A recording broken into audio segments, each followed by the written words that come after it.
یہ دو لفظ جو ظاہر اور باطن ہے، یہ لازم اور ملزوم ہے۔ جس طرح کچھ چیزوں کا تعلق ہمارے ظاہر سے ہے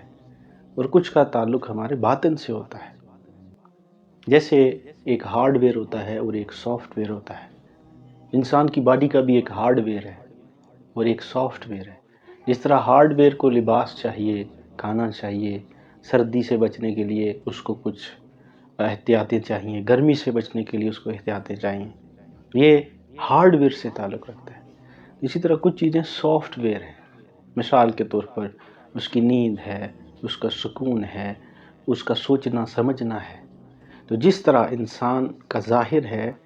اپنے ظاہر کی پرورش کرتا ہے، ظاہر کا خیال رکھتا ہے، اس طرح انسان اپنے باطن کا بھی خیال رکھتا ہے۔ جب آپ کسی کی مدد کرتے ہیں تو وہ جو سکون آپ کو ہوتا ہے وہ آپ کے ہارڈ ویئر کو نہیں ہوتا، وہ آپ کے سافٹ ویئر کے ہوتا ہے، یعنی وہ آپ کے باطن کے اندر اس کی تسکین آتی ہے۔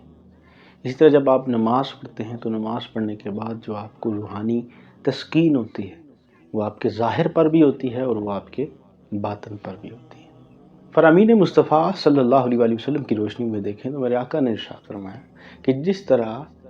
گھر کا کوڑا کرکٹ صاف کرنے سے گھر صاف ستھرا ہو جاتا ہے، اجلا ہو جاتا ہے، تو اسی طرح جو شخص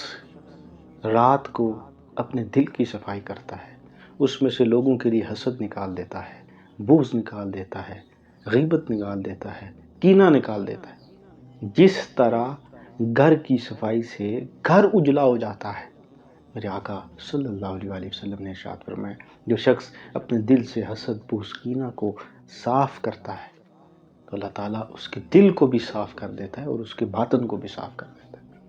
اور ایسی بے شمار روایات میرے آقا نے ارشاد فرمایا کہ جس کا دل دوسرے کے لیے صاف ہے وہ شخص جنتی ہے۔ تو ہم اگر اپنا محاسبہ کریں، جہاں ہم اپنے ظاہر کو مینٹین رکھے ہوئے ہیں، اگر ہم اپنے باطن کا بھی خیال رکھیں اور باطن سے بھی بغض، حسد، کینہ اور دوسروں کے بارے میں جو لغویات اور تصورات ہم نے رکھے ہوئے ہیں، اگر وہ ان سارے بتوں کو ہم توڑ دیں تو ہمارا بھی دل صاف ستھرا ہو جائے گا۔ تو جہاں ظاہری خیال ہے وہاں آپ کا باطن بھی صاف ستھرا ہونا چاہیے۔